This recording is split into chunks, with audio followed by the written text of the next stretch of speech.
Excellent. Glad to be working with you all today. Make sure that, please, that you grab the workbook that's over here on the left below me, right there. Also, everybody, you and I'm kind of giving you all a heads up on this first. Go ahead and, if you would, right, take a look at your calendar, if you would, on the 21st. I'm doing a training session, and it's free, training session on personal safety and how to use personal safety as a sales strategy. I'm doing two sessions, one 11 o'clock Pacific, one at 4 p.m. Pacific, so that would be 7 p.m. Eastern or 2 p.m. Eastern. For those of you that want to participate, be watching for an email invite to that. We're having a lot of success with those personal safety scripts and strategies, getting buyers into the office, which is obviously not what we are working on here in Listing Mastery, but it's part of the business. Now, everybody, let me do a temperature test in terms of, okay, how did we do last week, right? How many of you went on presentations last week, listing presentations that you used something that we functionally worked on in the last handful of weeks, and what was it? Okay, so I'm going to ask you those couple of questions. How many of you went on presentations last week? And if you didn't, just chat in and, no, I didn't, right? But how many of you went on presentations, you used something, whatever that may be, right, in the last week? And I'll pause here just for sake of discussion. Okay, so totally understand and that you didn't, Matt, no problem.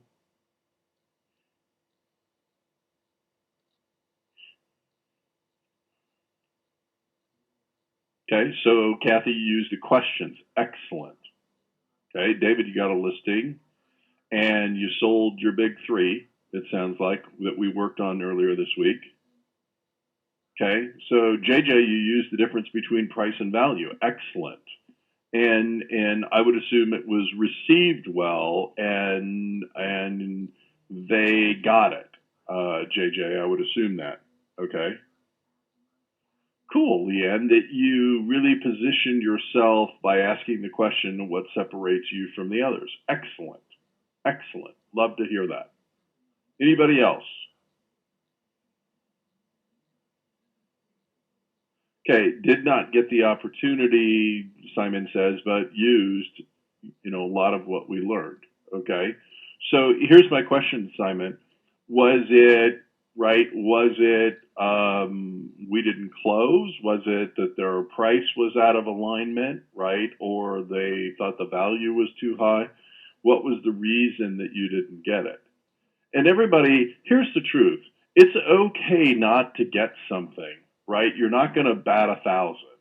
It's totally okay to not get a listing as long as you know why you didn't get it. All right. It is imperative that you know why. If you walk out the door without getting the listing signed, you need to make sure that you're following up on that prospect, certainly to try to secure the listing, but you want to follow up with that prospect to know for sure why you didn't get it. Because knowing why you didn't get it is probably some of the most valuable information you'll ever get. All right. Okay, so he wants to keep an open listing, didn't want to commit to working with somebody. All right. Everybody, again, what I would characterize that, and I'm not saying, Simon, in this case that, that you did anything wrong, but if somebody wants to keep an open listing or play the field, we should know about that before we're walking in the door, everybody. That should be revealed through the qualifying questions or the pre-listing questions that we're asking. So please make sure you're adhering to those. Please make sure that you're aligning, and this is one of the things David and I talked about when I had worked with him earlier this week, is listen, everybody, I'm going to align what I'm selling based on the questions, right? I'm going to have, as we talked about in the Why You Should Hire Me segment, I'm going to have 10 or 12 things that I'm going to be able to deliver with power and intensity. But what I'm going to deliver, I may have a couple of bread and butter things that, bang, I do no matter what every time. But the rest, 4 or 5 other things that I might deliver, right, as reasons why they should hire me, are going to be morphed and adjusted based on that prospect and how they respond to the questions. All right.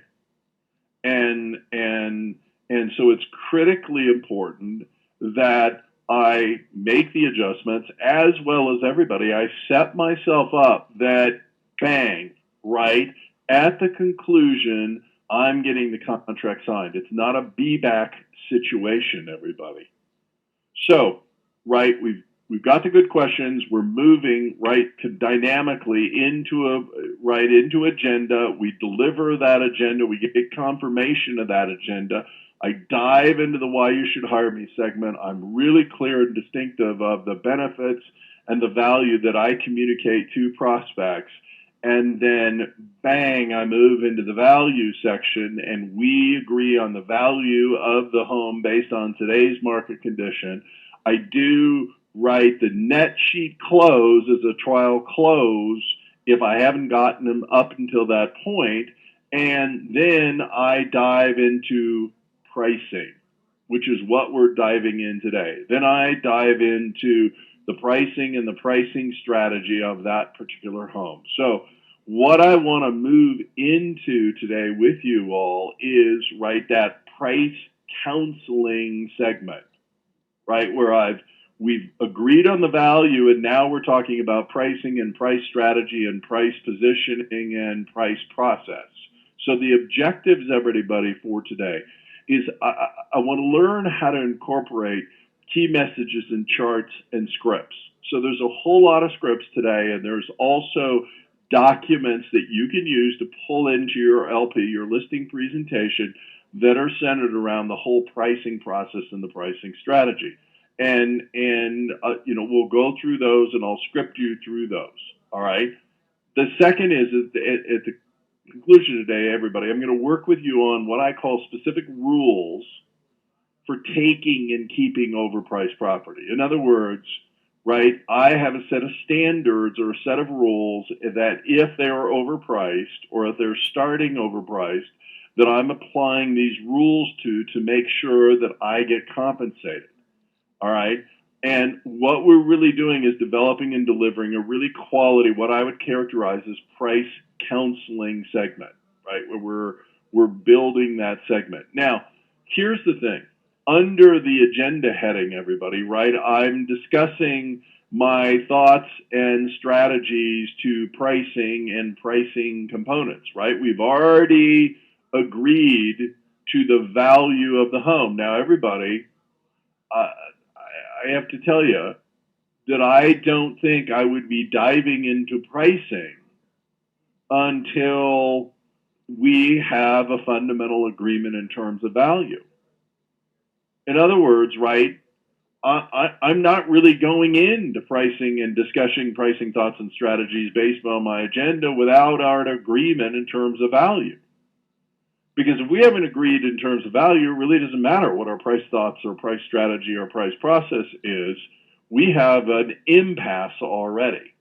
And everybody, you've got to recognize that one has to come before the other. You've got to be real definitive in terms of one and the other. You have to be able to engage in dialogue while leading them in the direction of a wise price choice. I need to have an anchor point that I'm drawing them back to, and we have to be able to accomplish sale in a reasonable time frame, so I've got to be able to engage in that. Now, everybody, there's some interesting charts and graphs from NAR.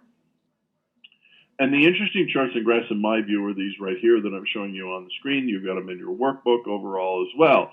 And understand that 23% of the sellers last year got less than 90% of their initial asking price, or it would have been the last asking price. which tells me radically 23% or more are radically overpriced and are fishing, and there's too great a span between price and value. Would you all agree with me that in most cases 10% is too big a span between price and value? Green check mark, that's consistent in your thinking, or yes into the chat line, whatever you want to do here.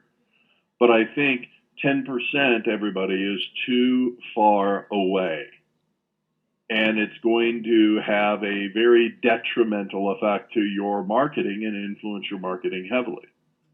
Even probably 90 to 94%, or in essence, 6% away, right, of the price positioning against value is probably too far away in most marketplaces. And everybody, as the inventory increases, right, as the inventory increases, you've got to recognize, everybody, that, quite frankly, we're going to be in a situation, right, that is going to force the span between listing and sale, or value and pricing, downward. All right, meaning, all right, I need to respect and understand and realize that my span becomes smaller as inventory increases or competition increases. And when the marketplace is changing or shifting or adjusting, or when you see inventory going up, and in your market trends report, right, when you see inventory increasing, you've got to make the shift that the span between price and value is going to be smaller, or needs to be smaller, and you need to make sure that that happens. And you need to counsel them through that, right? And, obviously, we've got a smaller percentage of properties that are selling at or above asking price. We had 19% of the properties a year ago sell at 100%, or, right, 110% over price. We had 95% was the average list price to sale price nationwide overall. So everybody, you've got to look and recognize that we're positioning this well, and this is actually a good chart that I could show a buyer the dangers, in essence, of overpricing. All right, list to sale price. Now, all right, here's the other thing that I think is extremely poignant, everybody, and that is this, that NAR looked at the number of times you're going to get a price reduction. Now, there's a good percentage of people that sell without taking a price reduction at all right, because either, right, they're willing to wait it out, or they actually price competitively to begin with. But look at the percentage of people that will actually do a first price reduction. Look at the second, third, and fourth. In other words, it plummets. It drops like a rock, everybody. But the other thing that you have to look at strategically, and I'm talking about strategic selling, is look at when they happen, all right? Meaning 28% of the second price reductions happen between 9 and 16 weeks. In other words, your market activity is dead. It's absolutely off the chart dead. And so what I draw a conclusion from this chart and the length of time that it takes to get 2, 3, and 4, let's call it price reduction, is the philosophy of a death by 1,000 cuts, or, right, I'll take what I can get from that client, is the wrong philosophy. Do you see that, everybody? Green check mark or chat in, do something. I mean, you have to be one and done. That has to be your philosophy in terms of price reduction, meaning if I didn't get it where I wanted to on the listing presentation, I got to be one and done in the next 30 days or less. I can't go from, right, a $400,000 value home that I list at 500,000, 20% overpriced, and then go to 475 and then go to 450, right? And then finally go to 420 where I really need to be. You see that, everybody? I mean, that's what this says. It says that we have to have the philosophy in terms of pricing and price reductions to be one and done. One and done has to be your philosophy. All right. Biggest mistake agents make is not adopting that philosophy of one and done, everybody. No chance, no way, no how, right? You need to make sure that you've got it. So I think, right, we've got to recognize that, hey, my job is to get it to the right price, right then that night at the presentation. It's the only way to guarantee success. And I probably need to push harder. All right. And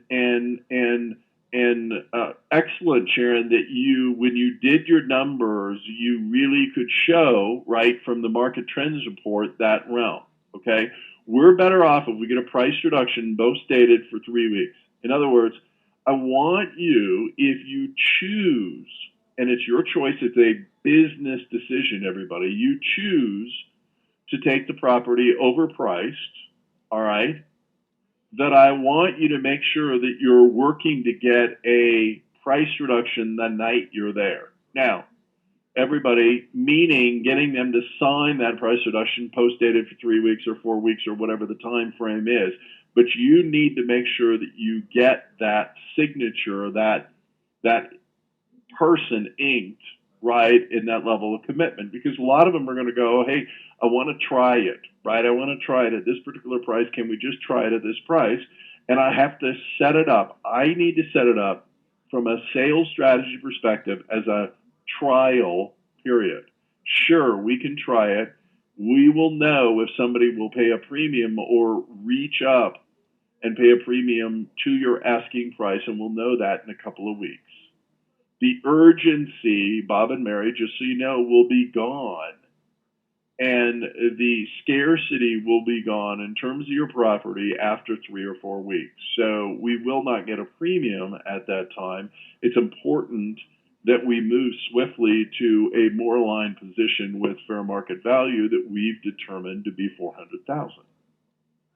All right, we are way better off getting a post-dated price reduction, everybody, and we need to focus on getting that and getting that set up in that scenario, okay? And again, one and done.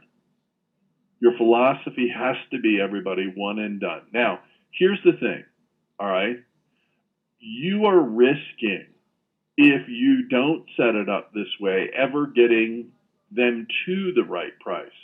You're risking your time, you're risking your effort, you're risking your energy, you're risking your emotions, you're risking your resources against something that has a much lower probability of success. Everybody, sales, when you get down to it, is not a volume game, right? It's a margins game between the risk and your reward. It's an odds-based business where you all are making bets with your own money, with your own time, expecting a specific return on investment. It's about the odds. It's about managing the odds and leveraging the odds to a more powerful and significant realm. And understand you're going to get increased seller frustration and dissatisfaction if you move the odds out of alignment, right? And you take long-armed properties. There's everybody, let me share with you, and I'm just going to be blunt with you, all right? There is no reason for you not to know the odds because we worked last week on that, right? I mean, there's no reason for you to not know the odds of the marketplace and what's happening in regard to the marketplace because we did that market trends report last week. You know exactly the odds and the odds of you getting a return on investment and the odds of you having a successful outcome with this prospect in this person and whether you're going to make money or not. True enough, everybody? Are you all in agreement with me? You do the market trends reports, you know the odds of the game that you're playing. green check mark or chat in yes mean there's no excuses, you know the odds. Okay, so now it fundamentally moves down to a business decision. All right, if you if you take that inventory, let's call it, you make a decision of taking the inventory overpriced, and I understand that in some cases that's a business decision, and I totally recognize that. What is the most important factor in terms of taking that property overpriced? In your view, what is the most important factor? Or evaluation, let's call it.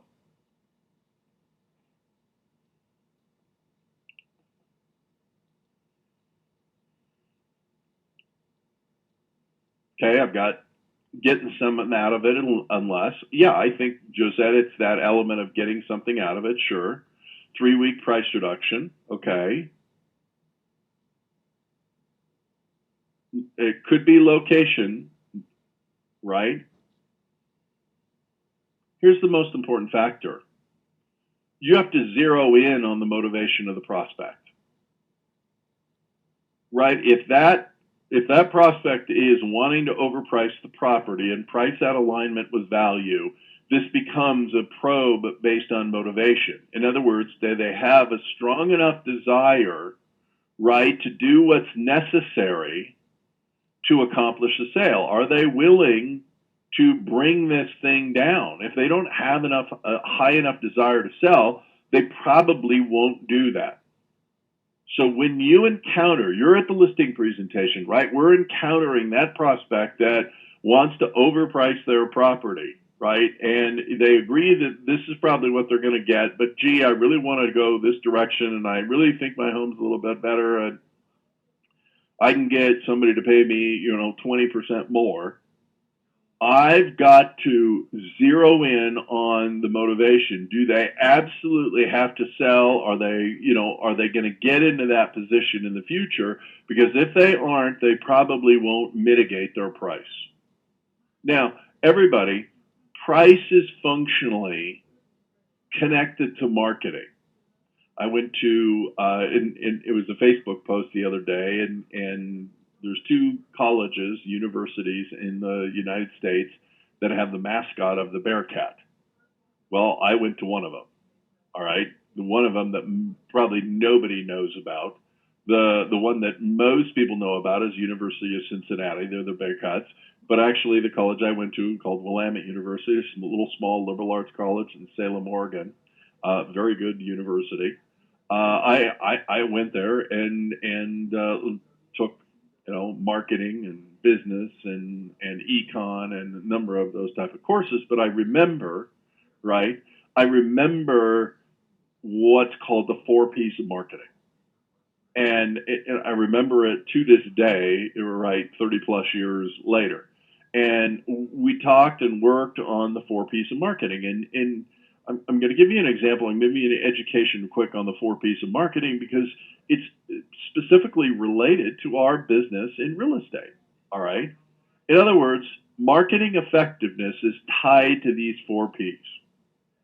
In other words, the place of business that you engage in, and certainly we have more variety in terms of place of business because we have online and offline that we didn't before, the product that we're functionally selling, the promotion that we're doing, and then the pricing that we're charging.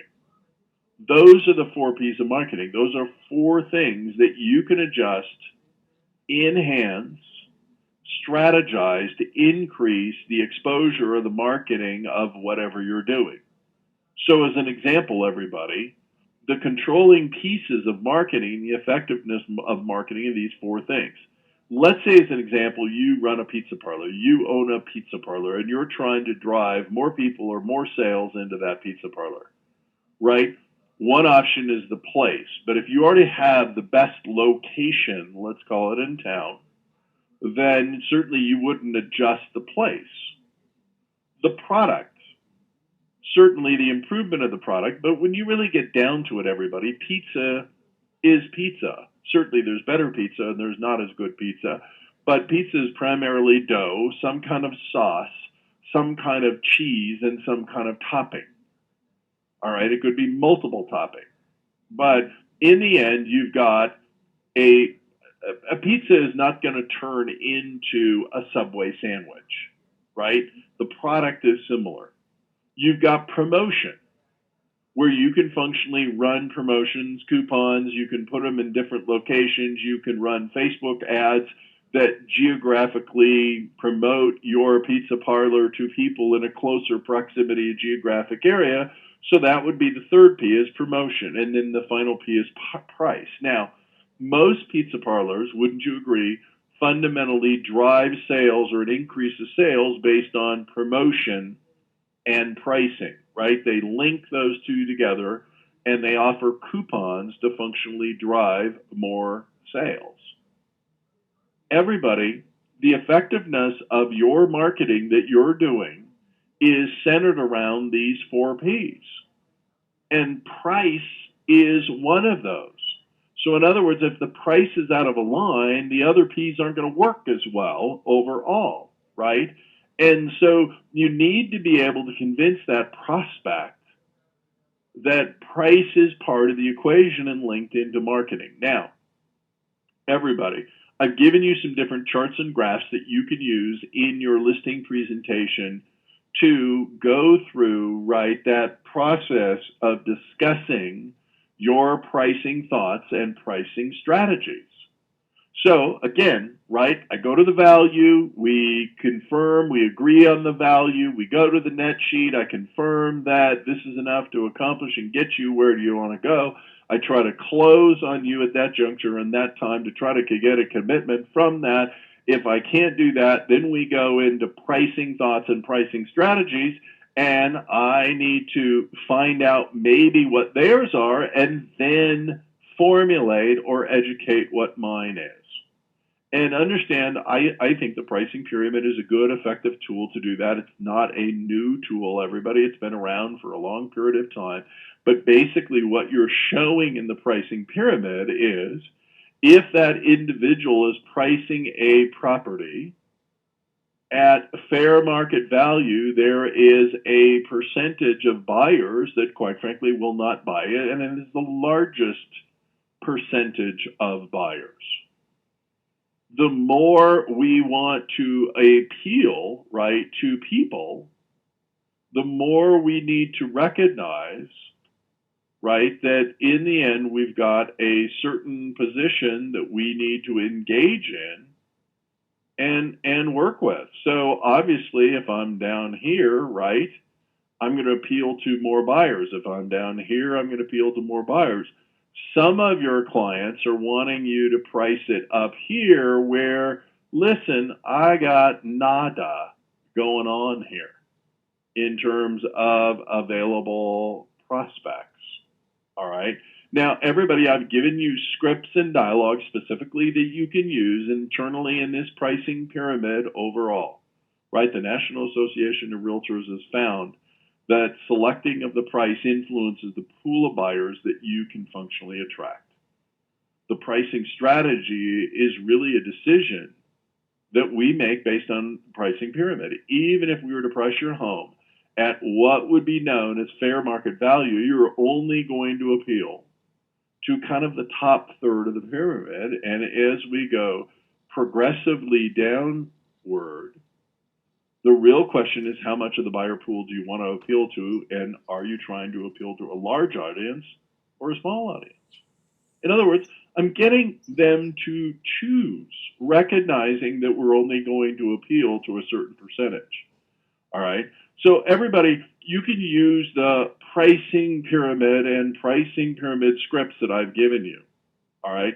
I've given you some other scripts to leverage or segue the differential, right, between what they paid for, what the value is, and the research. In other words, positioning today's buyers as more educated, more learned.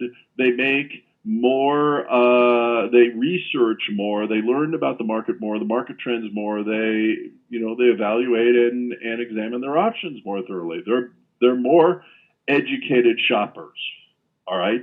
Now, question for you all. Do you believe that to be true?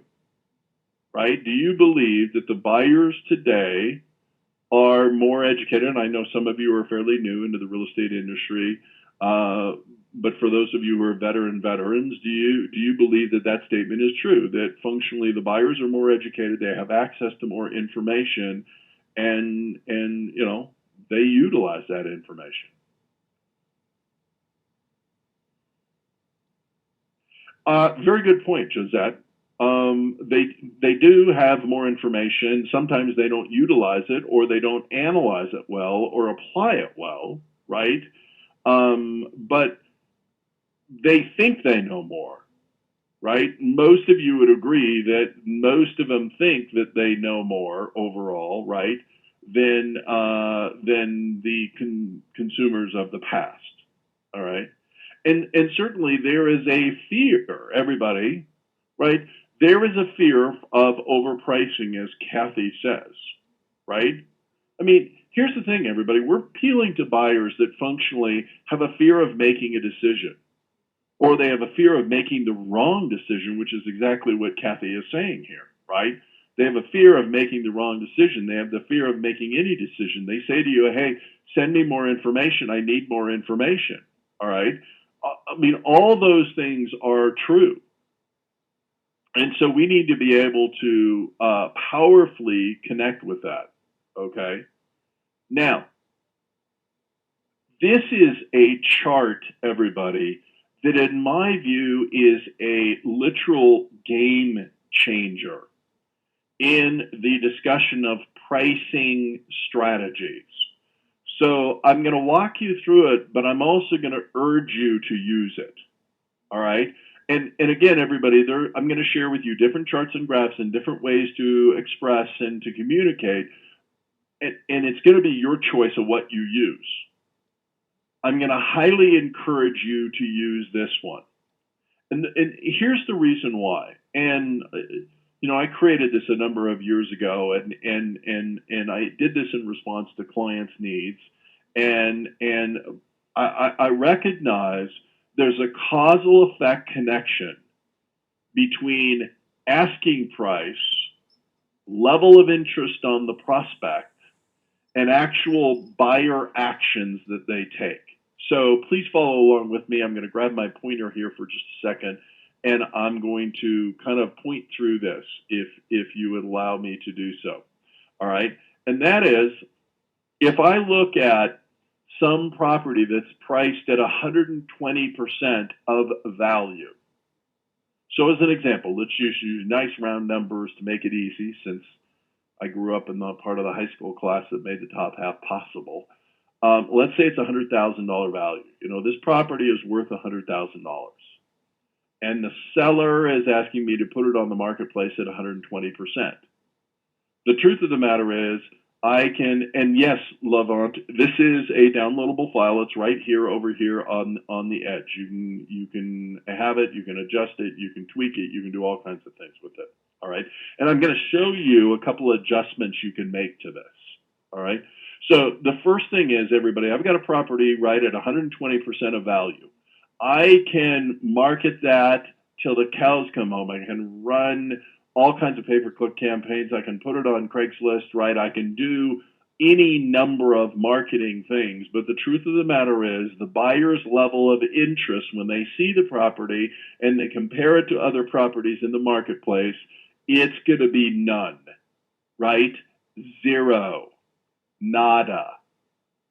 The $400,000 property, right, that we list starting at $480. Are you following me? There is going to be zero interest, no interest. They won't even pause online or in an MLS pre-search.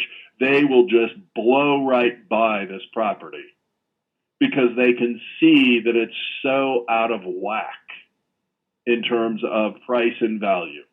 If it's up to 115% of value, so I got that $100,000 property, I price it at $115, the level of interest on the part of the buyer is going to be low, right? They won't even pause in an MLS pre-search, if they get that property online, right, and put that, and they're boom. And understand, everybody, we need to show causal effect, right?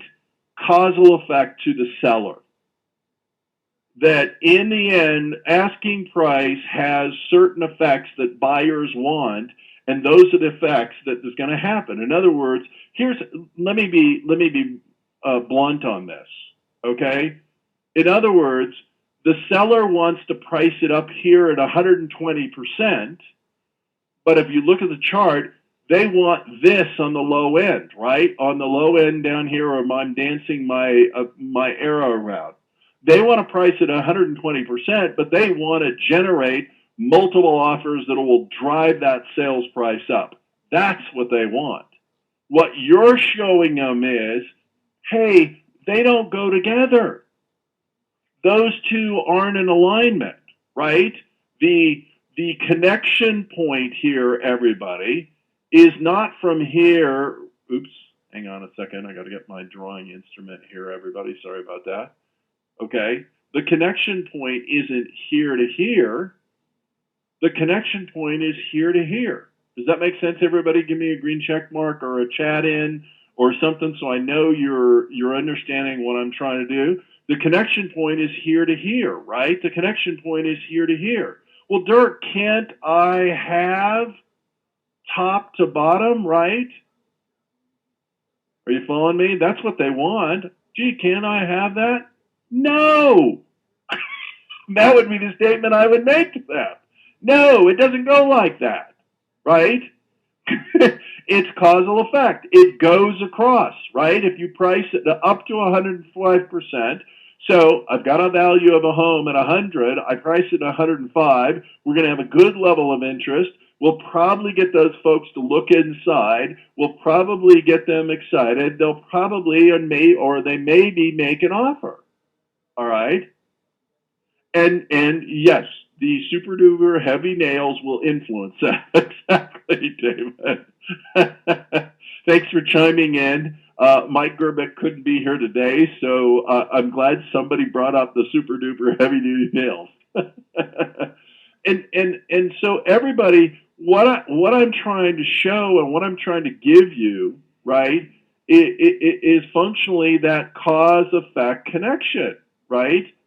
That distinctive cause effect connection that we have, between all these that goes straight across. And I need to be able to do that and make that happen for each and every person and prospect. Okay. Now, let me give you one other thing. Let me grab my writer again. Sometimes, based on your marketplace, this column could shift down or up. All right, and let me go into that, everybody. In other words, if I have really low inventory in my marketplace, that less than 100%, you all see that right on the left-hand column, would slide down one notch and go to the level of interest being superior and will generate multiple offers that will drive the sales price up. All right? If I've really got low inventory, it changes. Also, if I get into a marketplace where, right, the inventory is inflated and I've got a buyer's market, it's going to shift upward. Right, where that 95% is now going to align with this, right? The 100 is going to go to here, and the 105 is going to go to here, and I need to create a new chart. All right? I need to create a new chart if the market shifts. And that will enable me, right, to keep current, keep on top of it, and basically lay out this causal effect connection between asking price and value level of interest, and specific buyer actions. Now, I'm going to pause here because everybody, I want to make sure I've explained it well. I want to make sure that you can see where this can shift to, right? And I'm not going to draw on it in front of the prospect, right? I'm just going to make three different charts, if you will, right?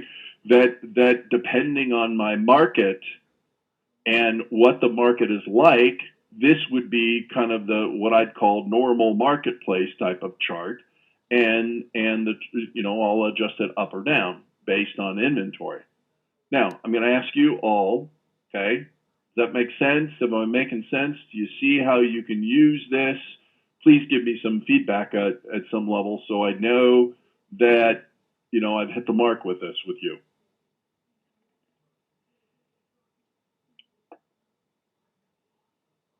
Oh, thank you, Jason. Appreciate that.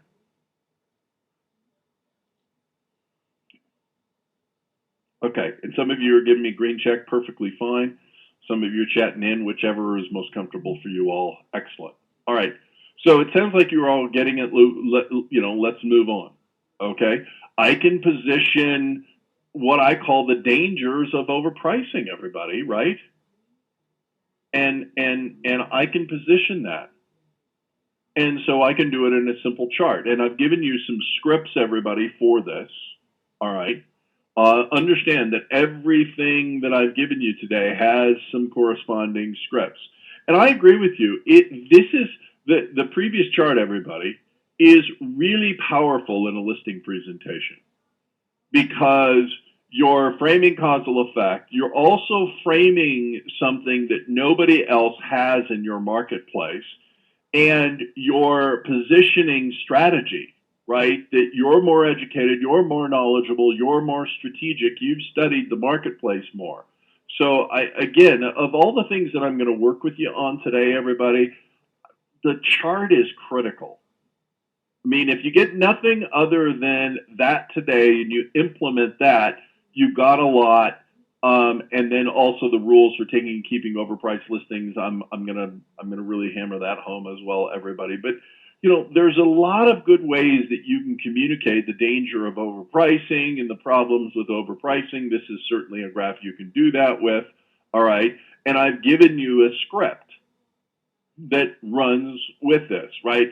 Bob and Mary, here's my concern. We're experiencing in the marketplace what I call, because of increased inventory, a danger of overpricing. We have a real estate marketplace in your segment that new listings, the volume of them and the number of them are higher than the sold of the pending property. So we're getting a net gain of inventory. And I've showed you that in my market trends report, because we're in a potential danger zone of not getting your home sold because of inventory, or taking a whole lot longer than it should do because the number of sellers is going up, the level of competition is going up, and the pool of buyers is going down, or it's remaining flat or constant, right? Selecting an initial asking price to be closer to fair market value really needs to be done. My concern is that we would be causing ourselves danger to overpricing. Now, some of you may get the, hey, we can always come down, we can never go up. I would position it around one of the first questions buyers always ask is, how long has it been on the marketplace? It's very difficult for me to inject urgency in terms of the value of the home and scarcity and why a buyer would make an initial offer when I have to respond back to them that, the home's been on the marketplace 60 days, 90 days, 120 days, whatever it may be, right, everybody? And the urgency at that point is gone. And you have to get through the head of the seller that one of the things that drives buying decisions is scarcity and urgency, right? And it's very difficult for you to influence scarcity and urgency when you had the home on the marketplace for a year. It's long gone in terms of scarcity and urgency, all right?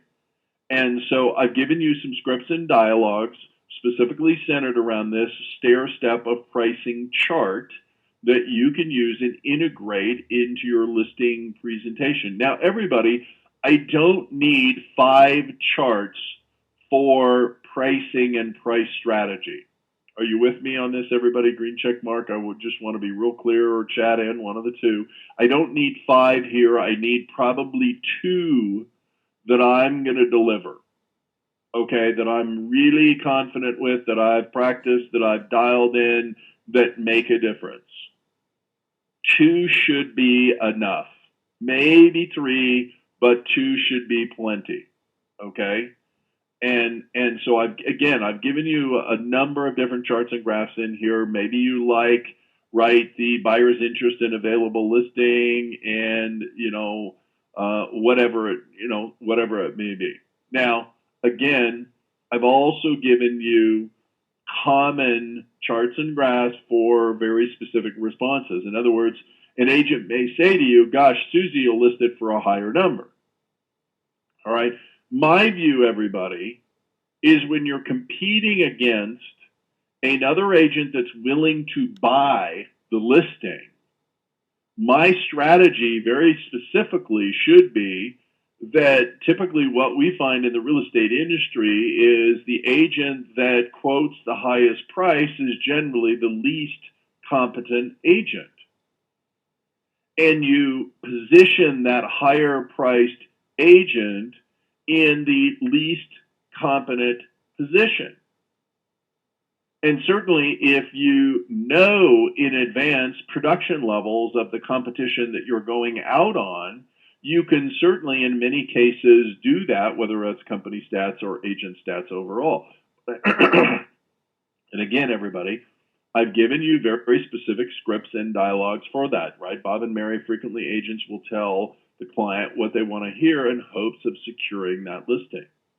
Then what happens is they begin the long process of beating the client up or repositioning the client. If you want to be softer, I like beating the client up on price to get them down to a zone where a buyer will start to seriously look at the home and have a stronger interest. Again, everybody, we could tie it back into that buyer interest in available listings chart, right?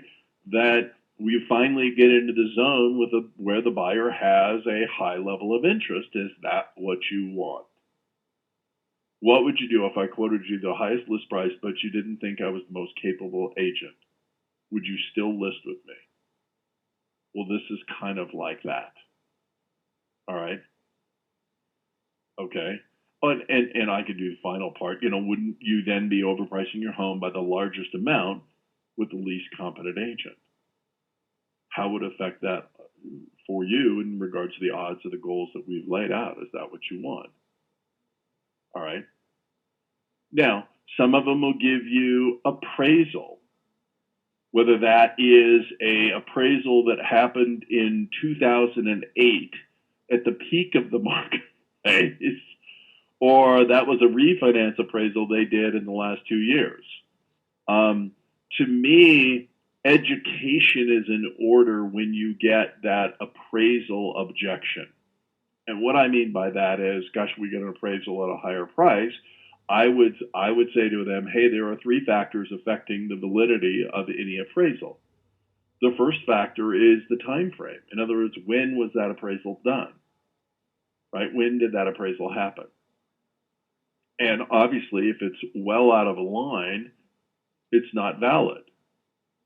Okay, so again, everybody, I've given you a scripting for that specifically to deal with the first component of the appraisal, right? Is the appraisal time frame way off? And so you look at that. The second would be, what is the purpose of that specific appraisal? In other words, right, is it a refinance? It generally will be above market value. If it's, from a tax assessment, which obviously is an assessment, not an appraisal, but, they tend to see that, all right? Whether it's a divorce, a buyout, etc., the appraisal can be anyway, but the purpose influences where the appraisal comes in and I've given you a script specifically to educate them on that. And then the third being, what are the comps that they used? And everybody, the fourth thing that actually is influencing appraisals, in my view as well, if you wanted to go in that or could tie it into comps, is the understanding of the knowledge of the appraiser. I mean, certainly we have a problem with appraisals now where, some dude is the next guy up in the queue and he works a marketplace predominantly that's 3 hours away from us, and he got the appraisal order for our marketplace and he doesn't have a flipping clue what the marketplace is doing. How many of you have gotten appraisals from appraisers like that in the last 6 to 12 months, right? Overall, green check marker, chat in, yes. I mean, they happen to be the dude that's up. Yeah, and it's, it's part of the game now, unfortunately, because we don't control it. But part of it is obviously, right, scripts and dialogue centered around the comps that they pull and what they use. Okay, now everybody, we can deal with the aspect of, hey, just bring me an offer. The buyer can make me an offer, right? All that business. Couldn't we just try it for a while at this higher price? And everybody, again, my goal is to give you the tools that you need in your toolkit. Okay. And I have to say, I want to make sure that you've got it right, what you need. Okay.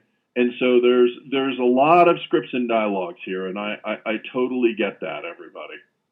And so you're just going to have to make a decision of what makes the most sense for you. Okay. What is that script and dialogue series? But everybody, we got to become the master of inventory management, right? Inventory conversion, inventory process, and the cost of unsold listings. And I think, here's the thing, if you understand what it costs you to not have a listing sell, you will be more powerful at the presentation, making sure you get it priced right. Right? If you knew what the real cost of a non-sold listing, right? And everybody, this is a business equation, and Josette is an example. I know you were following that thread that I had on that mega agent group about what's the cost per transaction, right? This is part of that equation of understanding your business, right? Everybody, there is a cost that you have on a per transaction basis.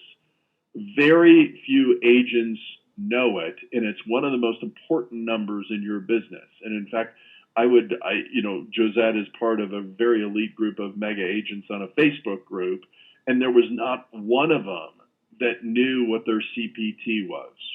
There was not one of them, and these are some of the best agents literally in the world, everybody, and doing a lot of business, and none of them knew it. And it is one of the most important numbers in your business. I've taught this for years to elite agents, and I'm telling you, nobody else in the industry teaches it. And the reason why is because nobody figured it out. But there is a literal cost for you to do a deal, and that is one of the most important numbers that you need to monitor and understand. And I'll give you an example. All right, if you sat down with a local McDonald's franchisee owner in your marketplace, do you think they could tell you the exact cost to make a Big Mac? All right, do you think they could tell you the exact cost to make a Big Mac? Yes or no? And you can do green check mark, you can do whatever you want in terms of communication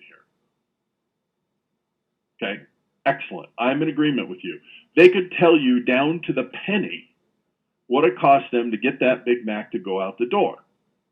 My analogy in your business as a real estate agent, there is a legitimate cost to each transaction, and you can figure out their cost. Now, everybody, I'm not telling you to figure out for each and every one. I'm trying to give you a general rule to work from, right, on average.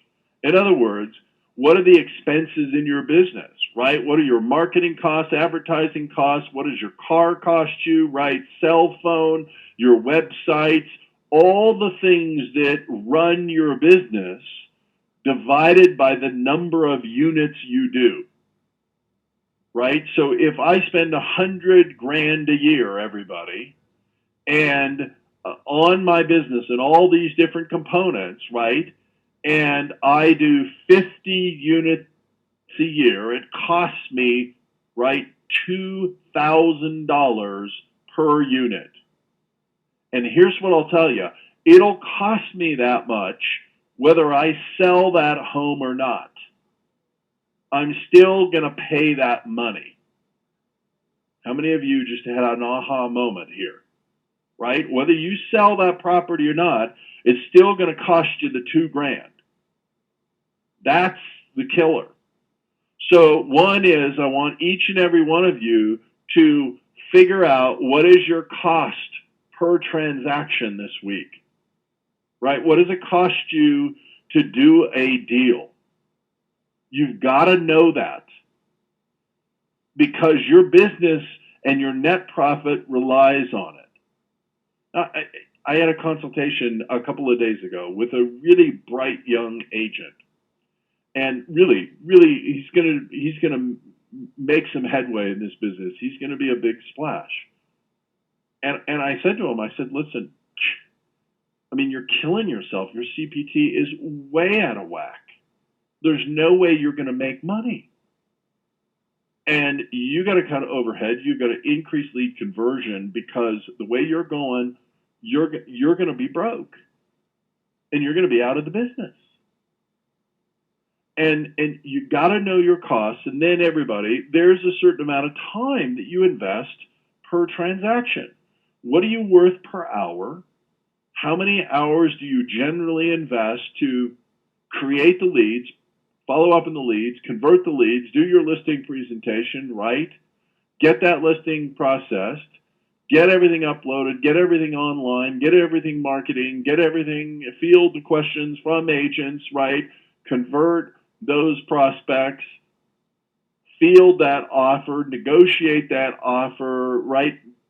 Put all the labor in that you do to get to the closing process, to get your commission check. How many hours on average do you invest? That's called time invested per transaction. Now, here's why that's important, everybody, because you all are wearing two hats. You are the CEOs of a multi-million-dollar sales company that's leading your business. You are the owner, you're the entrepreneur. There should be compensation after you pay the lead salesperson, which you also are. In other words, CEOs, owners of companies, want net profit. They don't just want wages or labor, right? This number is the labor. The bottom line is the net profit. Most agents have bought a job. Now, it can be a very well-paying job, but few of them have a business that there's a net profit when it's all said and done.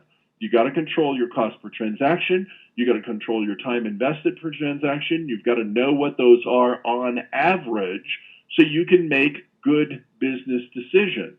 In this particular example, whether you sell the property or not, you're going to have $2,175 of actual hard costs invested into this property if you list it,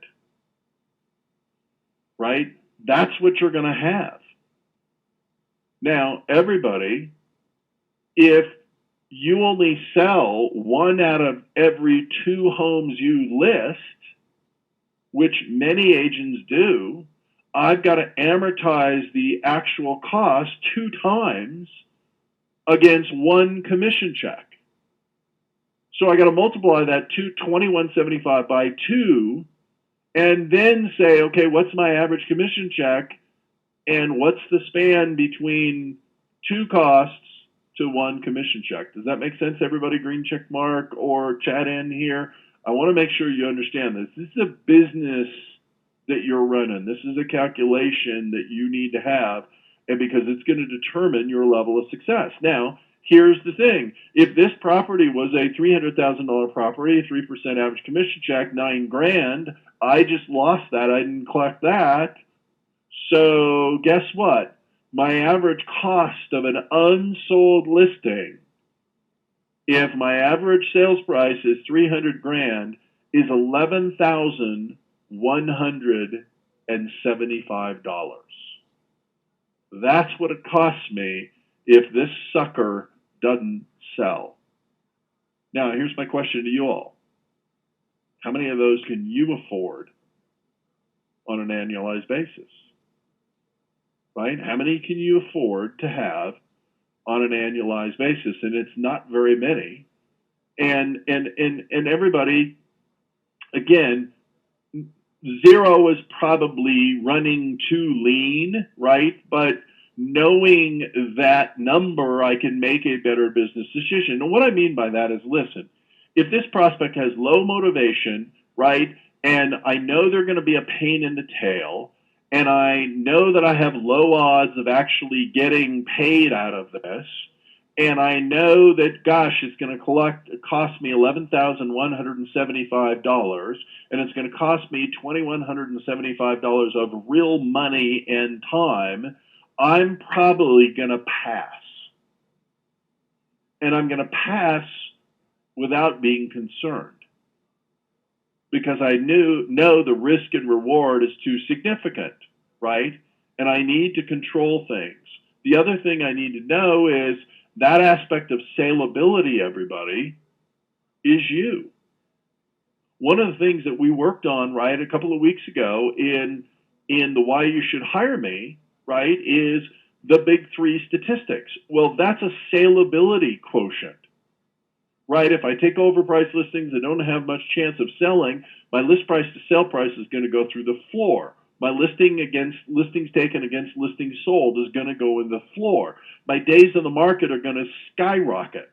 All right, my big three stats are going to stink, and I am selling me, my system, my success, my strategy, my track record, my intensity, my ability, all that. So everybody, I'm going to give you, again, and I'm not saying don't take listings, right, over or out of the edge, overpriced.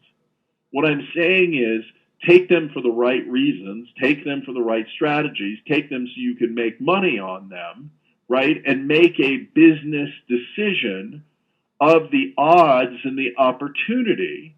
And if I don't get what I need, then I walk. If I can put them in a price reduction system and strategy, I'll stay in as long as the motivation's there. I'm certainly saying, hey, get the listing at the right price the first time, that night, bang, right there, at a greater degree. Or get the price reduction that night, post-dated. And here's the thing why you need to make sure that you do that. Certainly it would help you if you got it, right? Because then you could just activate it 3 weeks later or 4 weeks later. But the other reason why you want to get it that night, everybody, or at least attempt to get it that night, is because most of the time when they delay the price reduction and they say, no, Dirk, we want to try it for a few weeks and then we can talk again about it, they have selective amnesia, right? It's like I never mentioned it in my whole entire life, yet we might have talked about it for 10 minutes. And whoa, gosh, Dirk, this is the first time we've heard from you that you thought it was less. Baloney, right? I asked you to sign a price reduction form the night that I was sitting in front of you. So please don't tell me that I didn't ever mention it because you refused to do that. Oh, yeah. All right? mean, you gotta get the price reduction form. You gotta collect the data, get the feedback, push for real pricing feedback, everybody, right? Not just general showing feedback. Get it in writing if you can. Certainly, I'm going to evaluate other sales, but everybody, I got to start this whole process right away. Too many times, everybody, we start thinking price reduction 30 days, 45 days out. It's too late. You got to start thinking price reduction 2 weeks. Start the discussions right after the listing presentation at the 2-week window so you can get the price reduction in 30 days or less. All right? And here's what I'll tell you, everybody. If you are not successful over the phone after a couple of conversations, you need a face-to-face. And the face-to-face should be in your office, not at their home. You need a face-to-face because you need to see visually from them the intensity of their concerns as well as how open they are. You've got to read the body clues and the body language. They also have to see how intense you are in regards to your conviction and your belief that that is what they need to do. All right? And they've got to see it visually as well as verbally. And so I've given you, everybody, some scripts centered around that concept, price reduction, how to get them in, how to get them face-to-face, all those things that we need to do, right, to get them executed on this. All right? Now, I'm going to give you one last tool, okay? And we need to show that supply and demand, everybody, right? We need to be real clear in terms of that supply and demand and show them numbers. I'm going to have one more tool for you, all right? And that is what I call my rules for taking and keeping overpriced listings. And everybody, I literally use these in my business, all right? And I've taught these and coached these. And this is your barometer, this is your mirror, this is your checklist, if you will, in regards to whether I'm going to take this sucker or not. And if I'm going to take it, right, or I'm going to keep it, I've got to make sure that the seller meets these criteria. All right? The first is there's a clear and strong motive to sell. I can see it, I can feel it, I can touch it, I can understand it. It is not a nebulous feeling. The second is they have the financial capacity to sell at fair market value. In other words, right, we're not looking for a pig in a poke. We're not looking to throw the Hail Mary here, right? They have the ability to sell at FMV, at fair market value. If they don't have the financial capability to do so, they need to be willing now, meaning open to the idea, willing to go whole hog, pull all the financials together, the whole enchilada in going short sale, right? If this is a potential short sale situation, I am not taking the listing unless that is an option and they're willing to do the work to functionally do that. Does that make sense, everybody? And I need to know it now. Not we'll discover it 30 or 45 or 60 days from now. Are you all with me on that? Green check mark, chat in something. I need to know now because I'm not wasting my time because we're probably going to get into a short sale. I'm not in the business of rolling the dice and trying it out, okay? They've got to know now, and they've got to be willing to do that. They've got to give me a long enough term commitment to allow to represent them. In other words, right, if the average days of the market are 90 days, I got to take a listing in 180 days, and they got to make sure that they're committed to hanging in with me for that period of time. They can't give me, right, a 180-day price, but give me 30 days to accomplish that. If they want to be gone in 30 days, they need to give me a 30-day pricing position, right, as it relates to value. Now, the fourth is, and this is kind of a mouthful, everybody, but the fourth is agree and accept a realistic opinion of a reasonable buyer's probable value. All right. Now, here's my question to you all. What do you think are the most important two words in that whole phrase?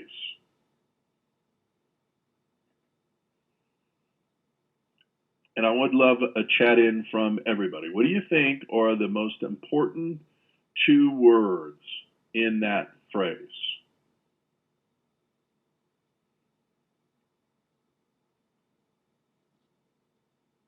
Okay. Some of you have gotten pieces. You've gotten one word.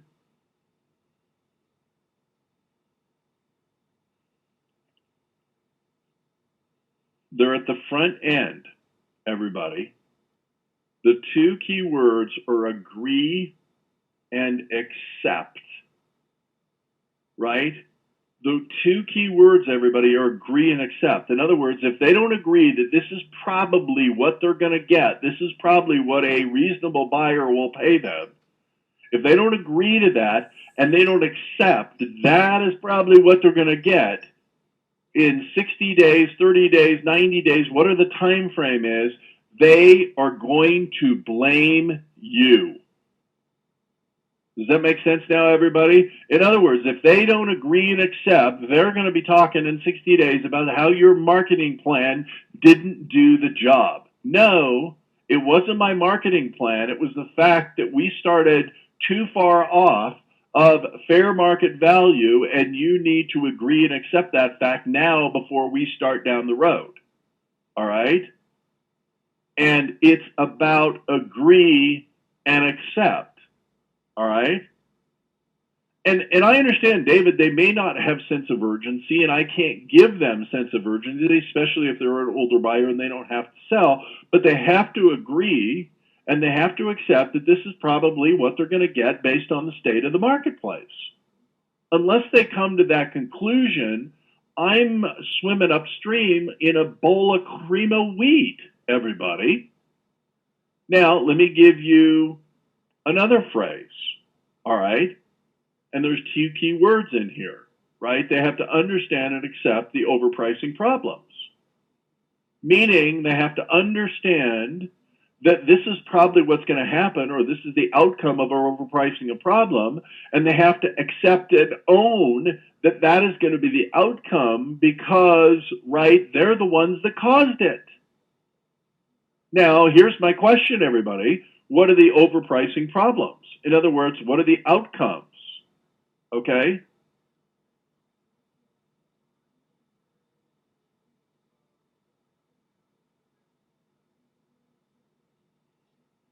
Certainly. Delayed sale, longer sales time. Exactly, Jason.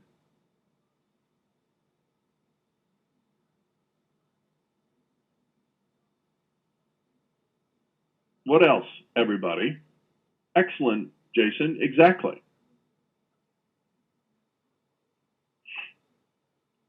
Okay, lower sales price. Right on, Steve. Loss of profit. Right? Longer marketing time, less urgent buyers, lower motivation buyers, lower offers initially, more stress, having to keep their house clean for a longer period of time, having more people traipse through their home, or nobody traipse through their home. Okay? Again, going back to cause effect, causal effect connection between these two. Lower quality buyers, excellent, Josette. All right, now here's the reverse, right? They need to understand and accept the competitive pricing benefits. In other words, if I price competitively, if I price aligned with fair market value, there are specific benefits that they will get, right? Overall, we'll get more motivated buyers. We'll get higher quality offers initially. We'll have greater urgency that we can influence in terms of agents. More agents will want to show their home. More agents will work to sell their property. The marketing will align more effectively and create higher quality buyers. They'll sell faster, right? They'll sell for more money. Excellent. Thank you. Do you see, everybody, what I'm trying to do in pricing, connect cause and effect, right? To me, that's great selling, getting somebody to understand and align cause and effect. Because too many sellers want all the great effects, but they don't want to connect in good quality causes, and they want to jumble things up. And your job is to cut through the head trash that they have and show them that causal effect connection and relationship. All right? And then they need to know that a buyer will not buy their home unless that buyer is convinced it's the best value of its type in the marketplace. I mean, that's truth. Buyers are not stupid. Buyers are more educated. Buyers shop more. In the end, right, buyers need to understand that communication pattern and strategy. Okay? They need to make sure that that's done. Okay? And that you're going to have a discussion with them on a regular and consistent basis in regards to the pricing and the price strategy of their particular home. Okay? Questions? Anybody?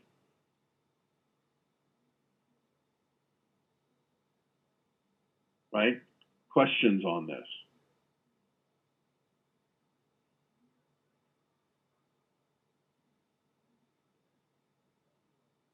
My email, let me put it in for everybody. Hang on. It'd be easier if I put it in. It'd be even easier if I spelled it correctly. Standing up and typing is just walking and chewing bubble gum at the same time for me. But it's a whole lot better in training to be standing up than it is to be sitting down. All right. I just use the standard price reduction form for my MLS. So I didn't have anything any special, everybody. So I would just use whatever the standard price reduction form is, right, and post date it and get them to sign it. That's literally all I did, you know. And for us in our MLS, it was a short little stubby, you know, NCR form. Obviously, that was a number of years ago, but that's what we did. Questions? Any other?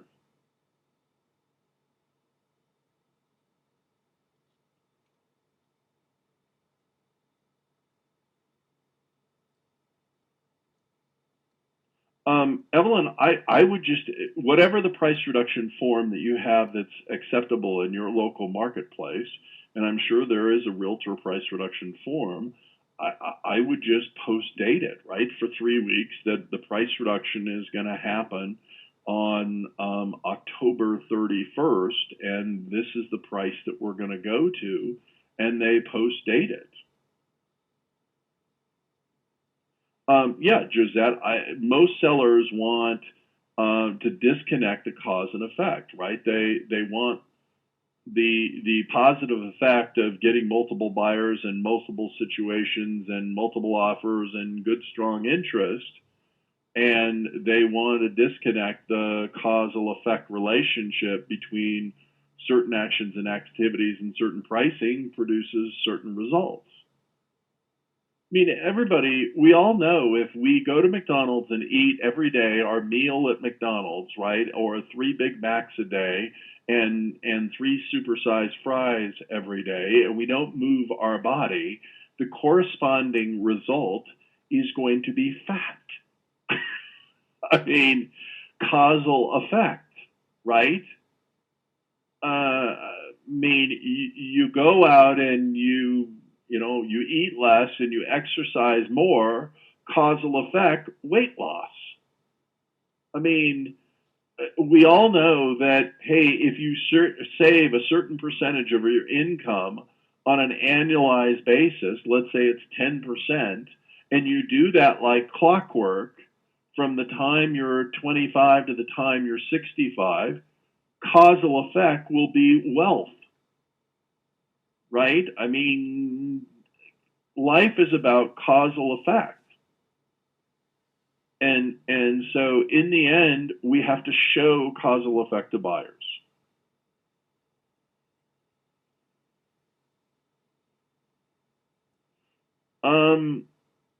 Yeah, I think, I mean, certainly you can have an addendum, Evelyn, to listing agreements. And let me see if I can dig up the addendum that we had. We had a couple of page addendum that specified services and value and those kind of you know, termination fees is what I would call it, that you're asking about. Okay. Here are the action plans, everybody. Let me give you those, and then for those of you that want to stay on and ask more questions, I'm delighted to answer them. All right. Everybody, let's determine the charts and the graphs and the scripts that you want to use in your pricing segment, and what's the order, right? Pick and choose, right? Craft a strategy and an order. Put it in the right order, and then let's practice and role play it. You probably need 2 to 3 of the charts and the graphs that you can use in this pricing segment. You have to be real clear on your pricing philosophy. And then, right, we close for an agreement in terms of price. And if their price is too far off everybody, then I use the percent over price calculation to show them they're too far off. And I literally say to them, listen, my concern, Susie and Bob, is that we're starting about 12% overpriced and we're out of the zone here. And here is the outcomes that we're generally going to see. Is that what you want? Or are you okay with those outcomes? All right. Any other questions?